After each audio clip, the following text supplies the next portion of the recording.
معرفی نوع‌های گوناگون هنرهای مردمی و تاریخ مختصر آنها از فرهنگنامه‌ها در بخشی از سلسله هنرهای مردمی.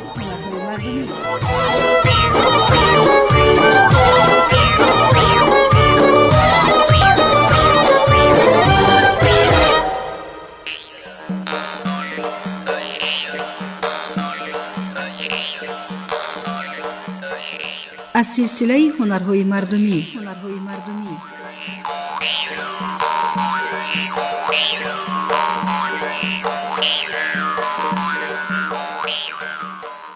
کنده‌کاری.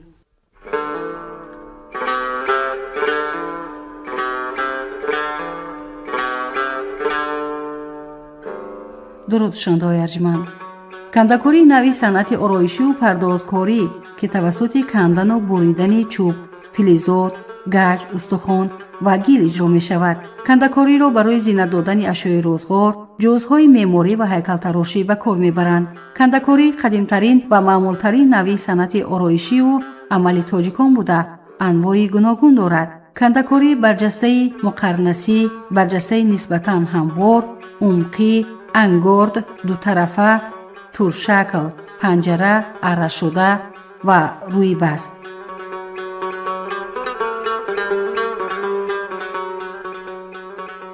کنده‌کاری چوب.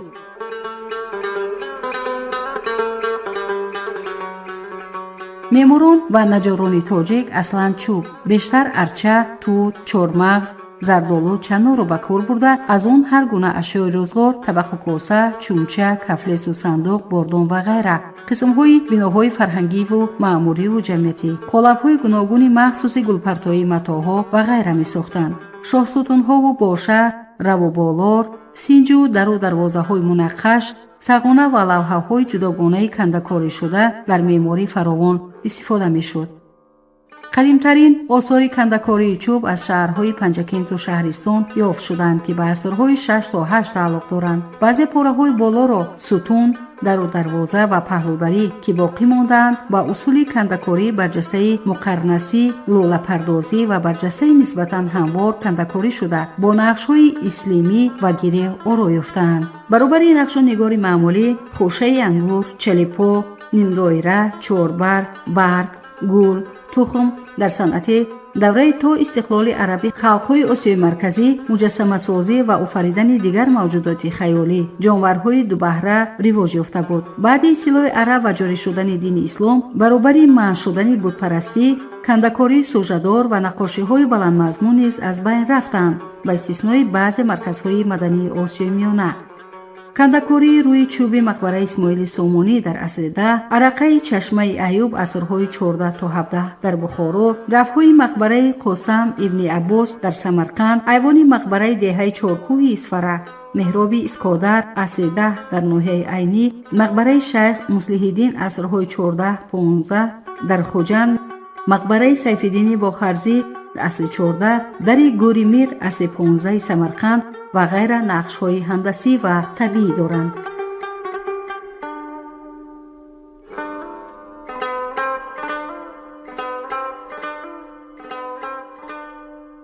پرداز و نگارشات چوب آخر عصر 19 و ابتدای عصر 20 هم دوام کرده است. مسئله اساسی که در روزگار تاجیکان کوهستانی بدخشان و حوالی آن بیشتر به کار می‌رفت چوب بود. چرخونه و سهای مقرنس، کنگوره‌های دهلیز و پاریسه‌های ایوان، بوزاویز، گهواره، باشه و قسمی پایین ستون در و دروازه‌ها، اسب چوبین، صندوق و دیگر اشیاء روزگار از تعامل صنعت کنده‌کاری در این ناحیه شهادت می‌دهد. عکس آفتاب و ستاره‌ها، نباتات و نقش‌های هندسی که اکثراً با اسلوب برجسته و عمقی اجرا می‌شدند معمول بودند. کنده‌کاری لوله‌پرداز برجسته را استاها نیم دوره، ناوه، پیلیتناک و غیره می نامیدند. برای نسخه پرتایی ناوه قلم و روستک یا زیدو، برای کندن روی چوب شتر گردن، برای پایکنی نقش های خرد گرده، گرسنبه و دیگر اسباب های کنده‌کاری استفاده می شدند.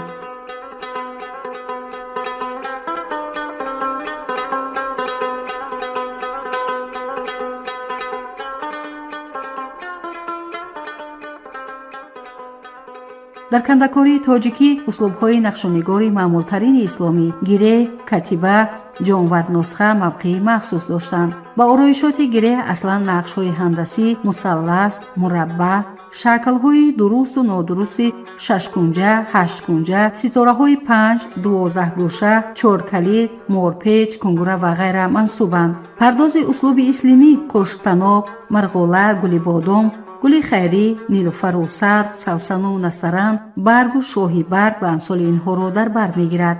шакли мурғони гуногун, моҳӣ, мору нахчир хоси услуби ҷонварнусха мебошад. дар ёдгориҳои хати асрҳои 10 то 14 катибаҳо ҳамчунин бо хати сулс, кӯфӣ, наср рӯи чӯб маҳфуз мондаанд. чунин катибаҳоро бештар дар сутуну дарвозаҳо, арақаву изораҳо ва равоқҳои чӯбкорӣ сабт менамуданд. кандакорӣ дар замони мо низ маъмул аст ва дар он ду тамоил дида мешавад: халқӣ ва касбӣ. услуби халқӣ идомаи анъанаҳои пешинаи кандакорӣ буда имрӯз бештар дар деҳот ривоҷ дорад. меъморону наҷҷорон ва наққошони касбӣ бештар ба сохтмону пардози биноҳои муҳташами фарҳангию маърифатӣ ва ҷамъиятӣ машғуланд. устоҳо раҳимшайх раҷабов, очил файёзов, охунҷон ёқубов, мақсудовҳо, мансуровҳо, сироҷиддин нуриддинов, яҳёевҳо ва дигарон аз ҷумлаи он намояндагони машҳури санъати кандакории тоҷикӣ мебошанд, ки дар такомули ин нави санъат ҳиссагузорӣ намудаанд. махсусан сироҷиддин нуриддинов дар офаридани намояҳои пурмазмуну зебоманзар, роҳ ба сӯи ленин, раққоса ва ғайра дар толори тарабхонаи тоҷикистон устод аст.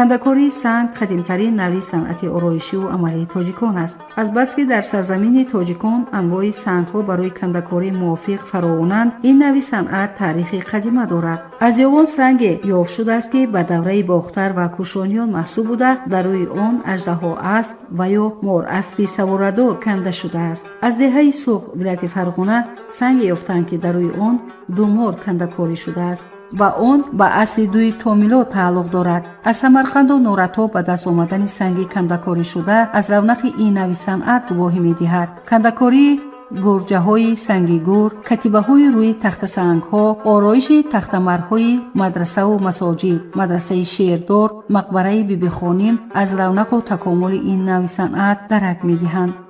гаҷкорӣ низ яке аз навъҳои маъмули санъати кандакорӣ буда дар пардозу такмили дохилу беруни бино истифода мешавад. ороишоти қасрҳои қадимии ҳайратон дар Термиз, Афросиёб дар Самарқанд ва Рахша дар Бухоро гувоҳанд, ки ин нави ҳунар ба дараҷаи равнақ расидааст. аз ҳафриёти Варахша ва чигунагии нақшҳо, нақши барҷастаи дарахтон, зани мортан ва ғайра бармеояд, ки гаҷ масолеҳи сохтмониву ороиши пурбаҳост.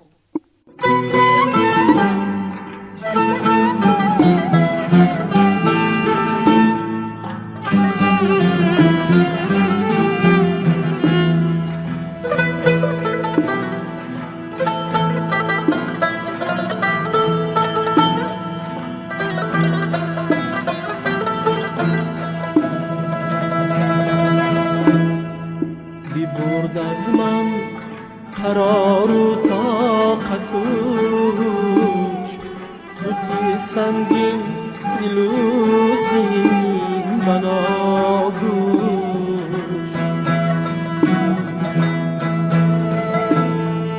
ببرد از من قرار و طاقتوش،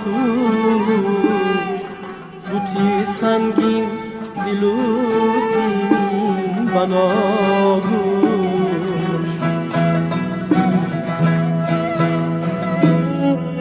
نگار چابک شوخ پریوش، حریف مهوش ترک قباپوش.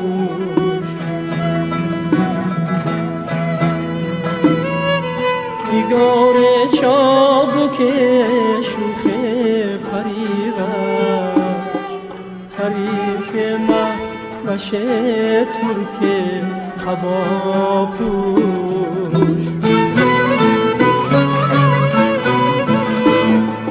زیتابی آتشی سودای عشقش،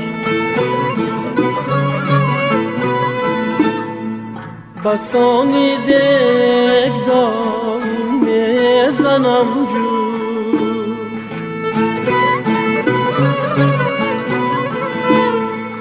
چو پیراهن شوم آسوده خاطر گرد همچون هوا گیرم در آغوش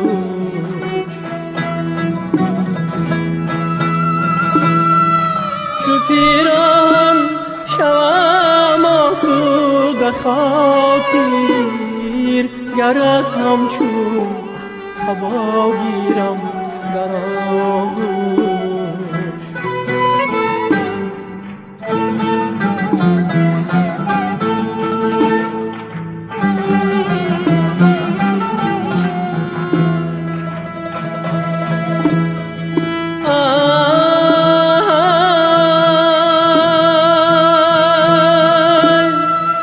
اگر پوسیده گردد استخوانم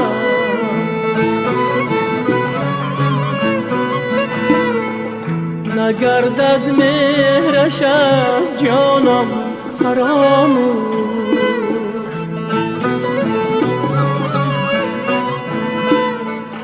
دل و دینم ببرده است برودوشش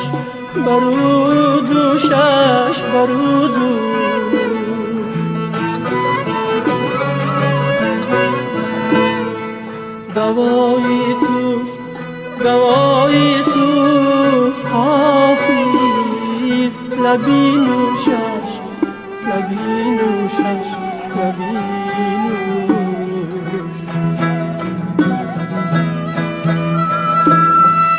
دوای توست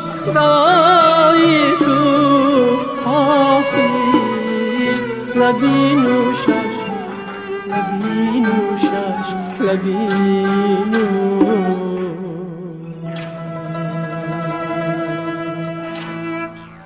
شنونده‌های گرامی، این بود چند معلومات در این بخش در رابطه با هنر کنده‌کاری. پایان برنامه از سلسله هنرهای مردمی.